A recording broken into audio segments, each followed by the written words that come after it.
Imagine, if you will, the summer of 1914. Picture a world bathed in the golden glow of what many called the Belle Époque, the beautiful era. Europe, they said, was at peace. Its empires, vast and seemingly unshakable, stretched across the globe. Great cities thrived, brimming with innovation, electricity hummed, automobiles chugged, and the first aircraft dared to kiss the sky. Prosperity seemed limitless, progress inevitable.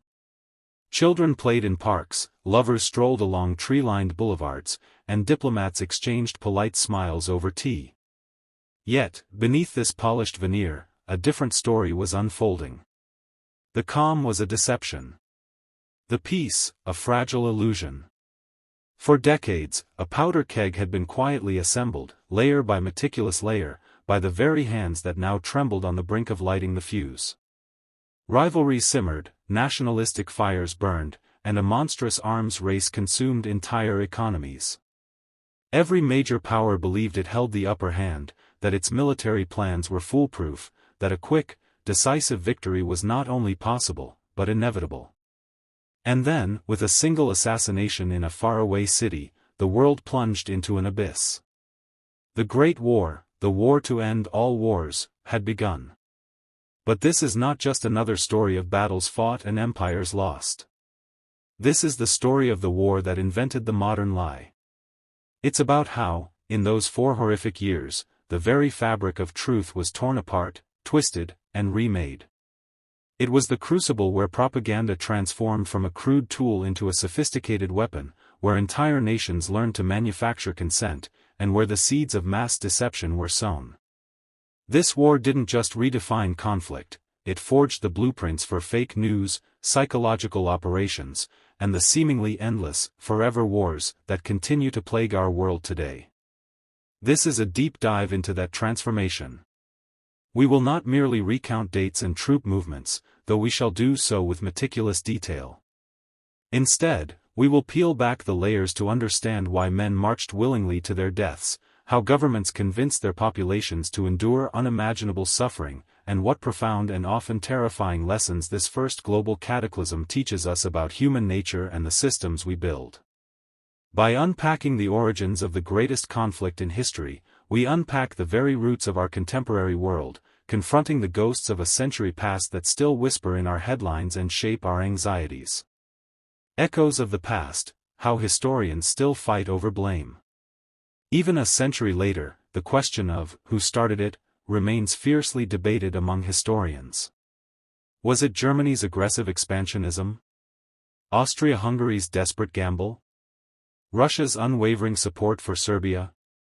Or was it an inevitable cascade of miscalculations, fueled by a complex web of alliances and military plans that took on a life of their own? There is no single, simple answer, and you will hear why scholars continue to dissect every telegram, every diplomatic maneuver, and every strategic decision. But what is undeniable is that every major power played a role, driven by a dangerous cocktail of ambition, fear, and a profound misunderstanding of the catastrophic forces they were about to unleash. We will explore these arguments, not as academic footnotes, but as vital clues to understanding how nations can slide from peace into utter devastation, and why the blame game continues to haunt international relations. Prepare yourself. The journey ahead is grim, often heartbreaking, but ultimately, it is essential. For in understanding the war that invented the modern lie, we might just learn how to spot its insidious echoes in our own time. Part 1, The Powder Keg, Europe's Fatal Fantasies. Chapter 1, The Kaiser's Dangerous Daydream, How a Ruler's Ego Built a War Machine. The year is 1914. Europe, a continent of ancient monarchies and burgeoning republics, basks in the twilight glow of what many optimistically call La Belle Époque, the beautiful era. A thin veneer of artistic flourish and technological marvel barely conceals a seething cauldron of ambition, fear, and deeply ingrained big lies. Among these, none was more dangerous than the pervasive belief in the inevitability of one's own national greatness, a greatness that, for some, could only be forged in the fires of conflict. At the heart of this volatile mix stood Germany, a young, powerful empire, and at its helm, a ruler whose dangerous daydreams and fragile ego would play an outsized role in pulling the world into its first global catastrophe, Kaiser Wilhelm II. Empires on the edge, who held the cards in 1914? Europe in 1914 was a continent of giants, each convinced of its own destiny, each clutching a hand of cards they believed to be unbeatable.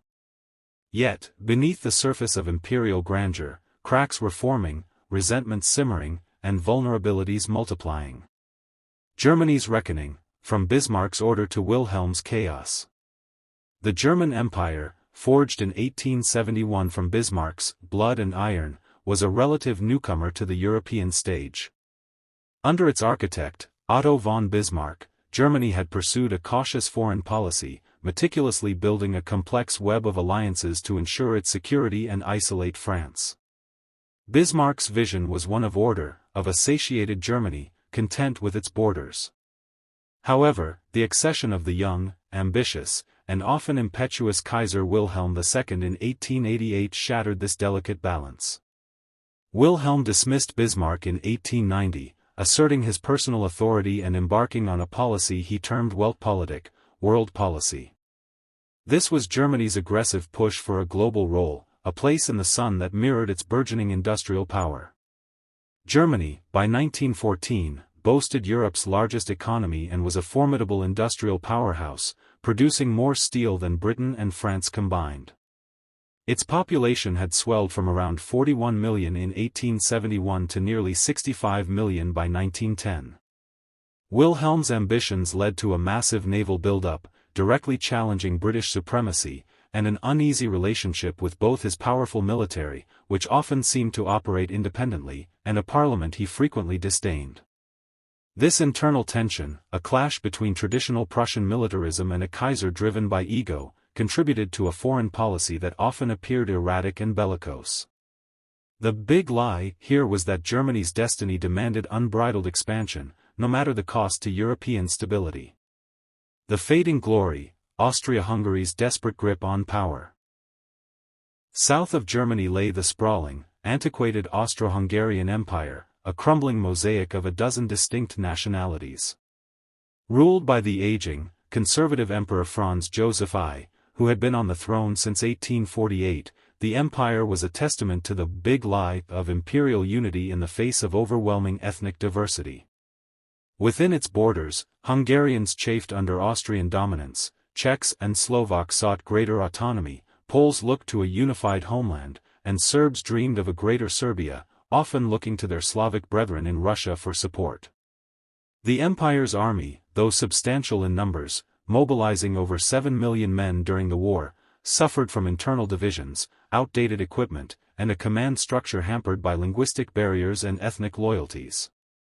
Facing constant internal dissent and the rise of Balkan nationalism, particularly from its southern neighbor, Serbia, Austria-Hungary was obsessed with maintaining its grip on what it perceived as its vital interests in the Balkans. It was a power terrified of its own internal disintegration, desperately seeking a way to reassert its authority before it faded into irrelevance. The Russian Colossus, waking giant or paper tiger? To the east lay the vast, enigmatic Russian Empire, a true colossus in sheer size and population, yet plagued by internal contradictions. Under the autocratic rule of Tsar Nicholas II, Russia was undergoing rapid industrialization, but its society remained deeply stratified, with a vast peasant class living in poverty and a nascent, discontented urban proletariat. The 1905 revolution had shaken the throne, and simmering unrest continued to threaten stability. Militarily, Russia appeared formidable on paper. Its active army numbered around 1.4 million men in 1914, with millions more in reserves, making it the largest standing army in the world. However, its vast numbers masked glaring weaknesses, a corrupt and inefficient bureaucracy, outdated military leadership, and a severe lack of modern equipment and infrastructure. Its massive size made mobilization a slow and cumbersome process. Nicholas II, despite his autocratic power, often seemed indecisive and ill-suited to the demands of modern statecraft. Russia also harbored pan-Slavic dreams, a belief in its role as protector of all Slavic peoples, particularly those in the Balkans, which put it on a collision course with Austria-Hungary. This blend of immense potential and profound internal vulnerability made Russia a volatile force, a big lie of strength covering deep fragility. France's quest for redemption, haunting memories of 1870. Across the Rhine, France was a vibrant republic, yet it remained deeply scarred by the crushing defeat in the Franco-Prussian War of 1870–71. The loss of the resource-rich provinces of Alsace-Lorraine, a painful wound to French national pride, fueled an enduring desire for revanche or revenge. This was the big lie that past humiliation could only be erased by future conflict. France had modernized its army and forged strong alliances to counter Germany's growing power. While its population of approximately 40 million was significantly smaller than Germany's, its military was highly professional and well-equipped. The memory of 1870, coupled with German expansionism, made France deeply suspicious of German intentions and fiercely committed to its own security. Britain's global gamble, the lion's uneasy throne. Still the undisputed master of the seas and the world's leading economic power, Great Britain's vast global empire spanned continents, embodying the big lie of unchallenged imperial dominance. However, its position was increasingly challenged. Growing industrial rivalry from Germany and the United States, coupled with the immense costs of maintaining its far-flung empire, put a strain on its resources. For decades, Britain had adhered to a policy of splendid isolation, avoiding entanglement in continental European alliances. But Germany's ambitious naval buildup, threatening Britain's maritime supremacy, gradually eroded this stance. By 1914, Britain's Royal Navy was still the largest and most powerful in the world, maintaining approximately a 2-to-1 ratio of battleships against its nearest rival, Germany. Yet, the cost was immense, consuming a significant portion of the national budget. Fearing German continental hegemony, Britain slowly began to shed its isolation, cautiously forging closer ties with its old rivals, France and Russia. The big lie was that Britain could remain aloof from Europe's troubles forever. The Ottoman nightmare, Europe's sick man on life support. To the southeast, the once mighty Ottoman Empire, often dubbed the sick man of Europe, was in terminal decline. Decades of internal decay, nationalist uprisings, and external pressures had steadily eroded its vast territories. It had lost most of its Balkan possessions in recent wars and faced constant threats from Russia and Austria-Hungary. Desperately seeking allies to avoid complete collapse, the Ottoman Empire represented the big lie of past glory clinging to a fragile present. Its military, though still substantial, was poorly equipped and trained compared to the modern European powers. Its internal politics were chaotic, leading to the rise of the Young Turks, a reformist but often authoritarian movement. The Ottomans' desperate search for a protector would draw them into the Central Powers' orbit, inadvertently speeding their own demise. Italy's ambition, a new kid on the imperial block. A relatively new arrival among the great powers, unified only in 1861, Italy was a restless nation seeking its own slice of colonial power and irredentist gains. It harbored ambitions in North Africa and the Balkans, often clashing with French and Austro-Hungarian interests. While nominally part of the Triple Alliance with Germany and Austria-Hungary, Italy's loyalties were tenuous. Its military, though large, mobilizing over 5 million men throughout the war, was seen as underdeveloped compared to its European peers. Italy's primary aim was self-aggrandizement, and it was prepared to shift alliances if a better deal for its national aspirations presented itself. Its big lie was that it could leverage its position to gain power without facing significant consequences. The web of secrets, how alliances became death traps. Beneath the veneer of diplomatic decorum, Europe was entangled in a complex, often contradictory, web of secret treaties and military pacts. Designed to provide security, these alliances ultimately became death traps, ensuring that a localized conflict could rapidly escalate into a continental catastrophe. The big lie was that these secret agreements truly fostered peace through a balance of power. In reality, they created a precarious balance of terror. Bismarck's legacy, the Triple Alliance's fragile foundations. Otto von Bismarck, the architect of German unification, had crafted the Triple Alliance in 1882, uniting Germany, Austria-Hungary, and Italy. On paper, it was a formidable pact. Germany and Austria-Hungary pledged mutual assistance if either was attacked by Russia. Italy pledged support to Germany if attacked by France, and Germany and Austria-Hungary would support Italy if it were attacked by France. However, the foundation of this alliance was fragile. Italy's relationship with Austria-Hungary was strained due to irredentist claims on Austro-Hungarian territory. The intricate clauses contained hidden vulnerabilities, such as Italy's eventual secret dealings with the Entente powers.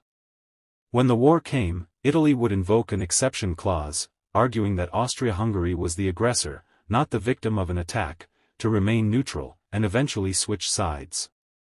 The big lie was that a paper alliance could truly overcome deep-seated national interests and historical animosities. France and Russia, an unlikely embrace against a common foe. Driven by their shared fear of Germany's burgeoning power, two seemingly disparate nations, democratic France and autocratic Russia, forged an unlikely alliance in 1894. The Franco-Russian alliance was a direct counterweight to the Triple Alliance. Mutual defense: if France was attacked by Germany, or by Italy supported by Germany, Russia would attack Germany. If Russia was attacked by Germany, or by Austria-Hungary supported by Germany, France would attack Germany. Mobilization clause: crucially, it specified that in case of mobilization by any Triple Alliance power, both France and Russia would immediately mobilize their forces, transforming a defensive pact into a rapid escalation mechanism. This alliance was a strategic nightmare for Germany, forcing it to contemplate a two-front war. It also marked the beginning of an arms race, as both sides sought to maintain a military edge. The big lie was that such a rigid and preemptive pact would deter war rather than accelerate it. The Triple Entente, Britain's slow walk to war. Britain's gradual shedding of splendid isolation led to the formation of the Triple Entente, a powerful counterblock to the Triple Alliance. This was not a formal military alliance with binding commitments initially, but rather a series of agreements that steadily deepened. Anglo-French Entente Cordiale, 1904, a friendly understanding that settled colonial disputes, particularly in Africa, and eased long-standing rivalries.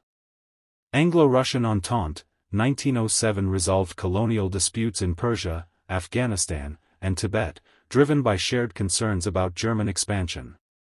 These agreements evolved from cordiale, friendly understandings, to entente, closer political and military cooperation, especially as Germany's naval buildup and aggressive foreign policy grew more alarming.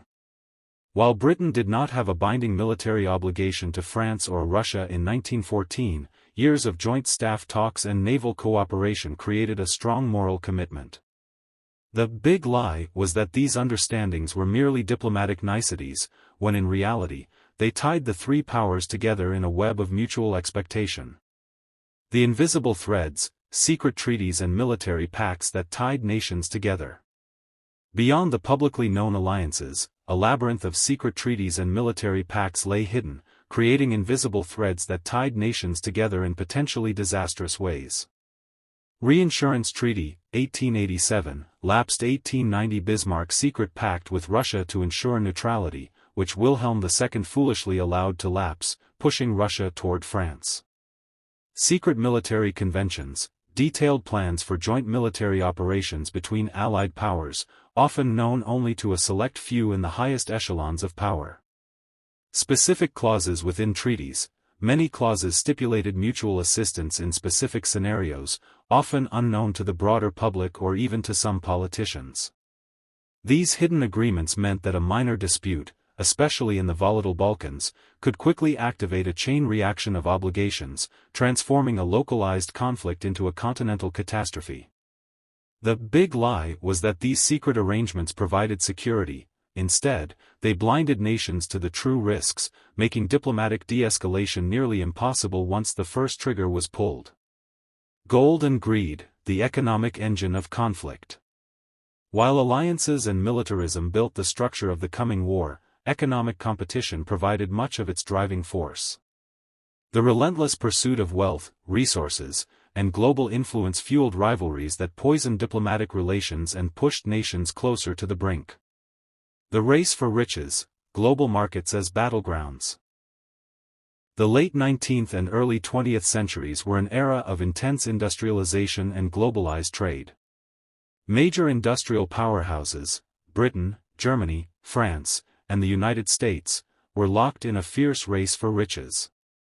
Resources. Nations competed fiercely for access to raw materials like coal, iron, oil, and rubber, essential for their booming industries and burgeoning militaries. Trade routes. Control over vital shipping lanes and strategic choke points was paramount for securing markets and supply lines. Investment opportunities. European powers aggressively sought to invest capital in undeveloped regions, particularly in the Ottoman Empire and China, often leading to clashes of interest. Germany, as a rapidly industrializing latecomer, felt particularly squeezed, believing it needed more colonies and guaranteed markets to sustain its growth. This economic competition often translated into geopolitical tension, as national interests clashed over trade advantages and access to raw materials. The big lie was that endless economic growth could be achieved peacefully in a finite world, leading to a zero-sum mentality where one nation's gain was another's loss. Scars of empire, the last land grab that fueled fury. Imperialism, the relentless drive for colonial expansion, served as a potent accelerant for European rivalries. By 1914, most of the world had been carved up by the great powers, but the last land grabs in Africa and Asia fueled intense fury and poisoned diplomatic relations. Africa, the scramble for Africa in the late 19th century had left bitter resentments. Germany felt it had received too small a share compared to Britain and France. Incidents like the Moroccan crises, 1905, 1911, where Germany challenged French influence in Morocco, brought Europe to the brink of war, revealing the deep animosity simmering beneath the surface. Asia, competition over spheres of influence in China, and the strategic importance of various islands and ports, added another layer of tension, particularly between Britain, Russia, and Japan. The Ottoman Empire, the sick man of Europe, was a tempting target, with various European powers vying for influence over its declining territories, setting up future conflicts over its eventual partitioning. These colonial rivalries, fueled by a mix of economic ambition, strategic imperatives, and national prestige, underscored the big lie that colonial expansion was a benevolent civilizing mission rather than a brutal power grab. They were constant flashpoints, reminding Europe that its global ambitions could easily spill over into continental warfare. The powder keg was packed, the fuses laid, and the slightest spark would soon ignite a conflagration unlike anything the world had ever seen. In Chapter 2, we'll delve deeper into the fire of the people, exploring how fervent nationalism truly became a religion, convincing millions that war was not just inevitable, but desirable. If you found this chapter to the Great Deception compelling, please hit the like button and subscribe to our channel. Join us for the next chapter in this gripping historical journey, or explore the full playlist to uncover more of the war that invented the modern lie. Thank you for listening.